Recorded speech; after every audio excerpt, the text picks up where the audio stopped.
What's up, everybody? Welcome to another edition of At a Glance, a series in which I give you an appetizer, sample, or glimpse into a particular faction in 40k. The goal behind it is to help you decide if you want to look further into that force on your own, or maybe even start collecting that force as well. So up on the chopping block this time by viewer request is what I consider to be a lesser-known Imperial Guard regiment, and that is the Mordian Iron Guard, and the request was to do a lesser-known Imperial Guard force. So the Mordian Iron Guard has been around for a while, but I do feel it's in the background as one of those lesser known ones. So the Mordian Iron Guard, to understand them, you have to understand their homeworld a bit, as tends to be the case with most Imperial Guard regiments. And in talking about Imperial Guard forces, I'm going to talk about the regimental world overall, and I'm going to talk about the regiments created from that world in an overview, because hundreds, literally, of regiments are essentially raised from these regimental worlds. So talking about an individual one is kind of a pointless task for the purposes of an at-a-glance. So I'm going to look at it overall. So with that said, the Mordian Iron Guard come from the planet Mordian, and I believe in the fluff is considered a hive world, but it's a very harsh world given to extremes, and it's a world that has a scarce amount of resources. So to survive and continue on and supply regiments and whatnot, things are strictly rationed on Mordian. The ruling body is in control of that, and they have an absolute reign, essentially, for the Emperor, and their judgment is swift, it's absolute, it's rigid, and that's all to ensure the survival of the planet and everything.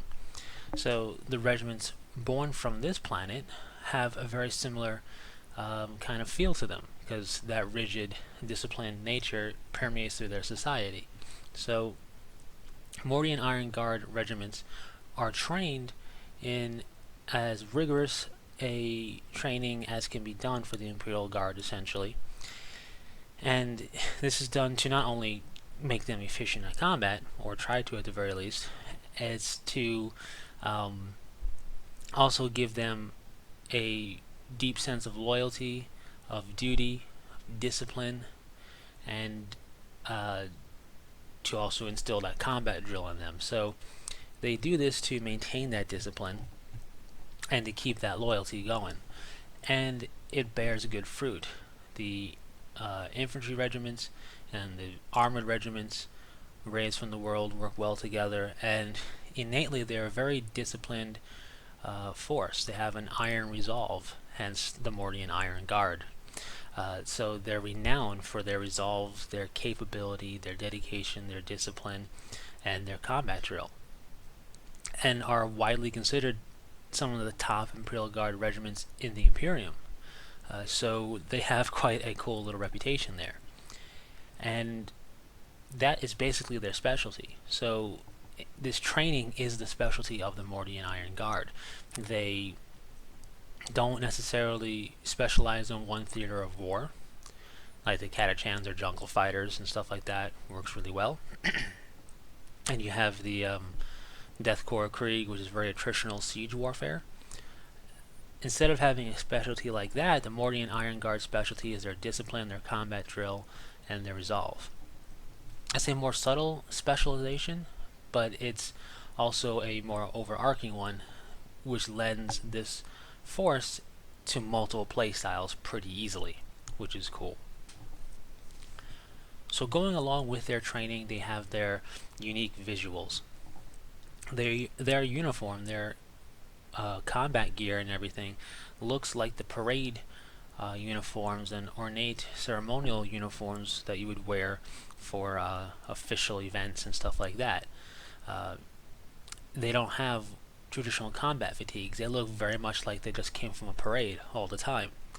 Their uniforms are neatly pressed, their boots are shined, their weapons are well maintained and shiny, and all of that. And of course, through battle, it's going to get dirty. It's not like they're going to avoid stepping in the dirt or anything like that, but they look the part going in of a very professional parade style of force. Their colors are brighter colors. It tends to be blues, or even like a grayish blue with white. Even red can be done, Blue is a typical way it's shown, but I have to imagine, for the ease of the collector, if you like a certain color, just go with that and you'll be just fine. They don't use drab kind of combat color, they use more parade ground color, if that makes any sense. And with that, when they march on the battlefield in their perfect formations that they also drill on rigorously, the enemy is sometimes caught off guard.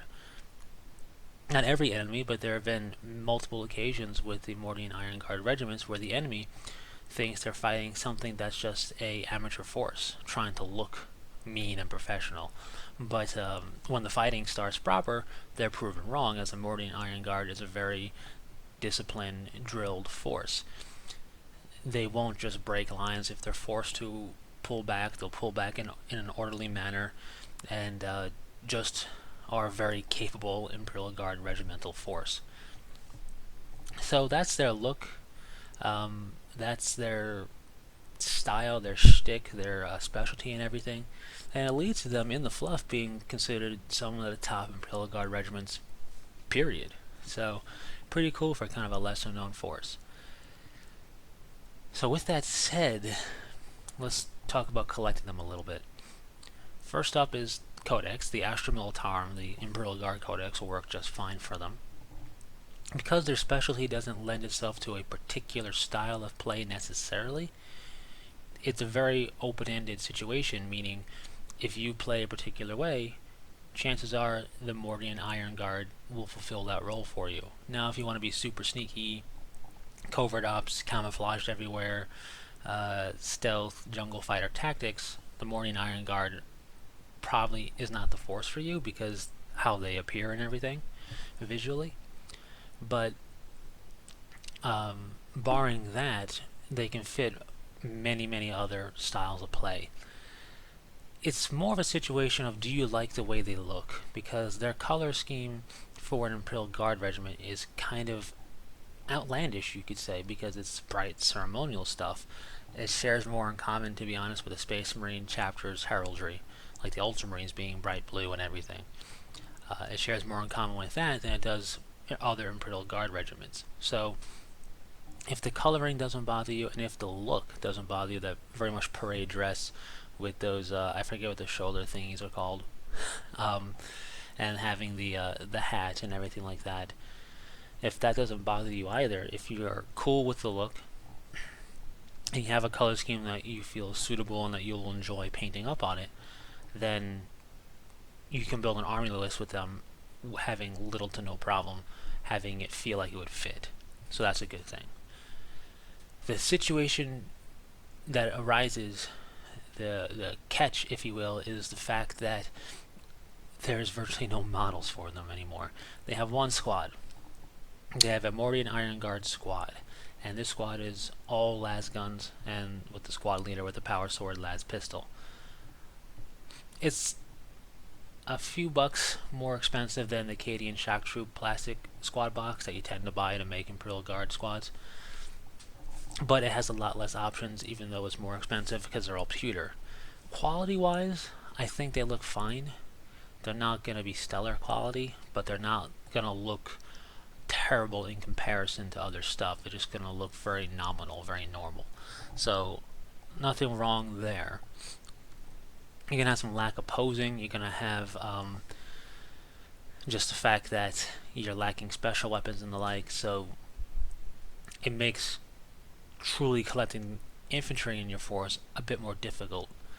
And that's because if you're going to try and kit bash stuff together, utilizing some Cadian bits out there, bit ordering things that look the role of the Mordian Iron Guard and so on, it's just going to be tough. It's going to be tough because you're going to have to make, for the most part, some concessions here and there for certain models. Now, you could justify this by stating special weapon guys in your Mordian Iron Guard regiment are a bit more utilitarian with their gear. You could say having the tassels and whatnot that the Mordians typically wear, if there's a flamer trooper, just doesn't make sense. You don't want to catch yourself on fire or something like that. You can make it up for reasons why you're kit bashing stuff and using the bits you are. Vehicles are no hassle at all. You just pick up the Lehman Russ, the Chimera, the Hellhound, what have you, paint it up to look fitting with the color scheme of your Mordian Iron Guard regiment, and you'll be just fine. It's the infantry that's the problem, and it's only a problem because all we have are the pewter models from that one squad. So there's a couple of options before you. There are some bits strewn throughout the Imperial Guard stuff from GW that, if you're able to bit order it from some sites, could work. Opinions will vary, and therefore you have to do the digging yourself in a personal preference to see which one would work for you. The officer bits from the Acadian Command Squad, for example, is one such setup that could work for you if you bit order it. It doesn't help too much though, because that's just one bit and you need a whole bunch of models for infantry. You could also get a sacrificial kit, meaning a kit you're going to use to kit bash and convert stuff out of and not actually build as a kit. And that's where you can do what I call barrel swaps, where instead of swapping the entire weapon, you'll swap the barrel. You cut the barrel off of the las gun and you'll attach the melta barrel or the flamer barrel or the plasma gun barrel or what have you, and or the grenade launcher barrel, and then try and cut stuff up for ammunition and whatnot and attach it to the weapon as well. And this can help to convey, hey, this is not a las gun, this is one of the special weapons. It's not going to be the absolute ideal situation because it may feel a bit clunky and weird and you have to kind of experiment with it, but that's one way of getting some special weapons into your forces. Heavy weapons are going to be the real catch because none of the Mordian Iron Guard models are posed in such a way to make them easily accessible to put in place of other heavy weapon models from the plastic kit. So you have to figure something out on your own for that. My last suggestion is to check out sites like eBay or even Amazon. Sometimes you can occasionally find Mordian Iron Guard models for sale there, the old ones that used to be available. For example, they used to have some special weapon blisters for models holding a special weapon as Mordian Iron Guard. Those aren't for sale from GW anymore, but they used to be around.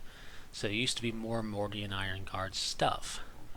What you can do is check out the eBay and other sites as well and see if any are up for sale potentially, and then determine if it's a bidding war or if it's a buy it out option, if the price is right for you. This is going to be more of a niche force in terms of visuals. It's going to be very striking.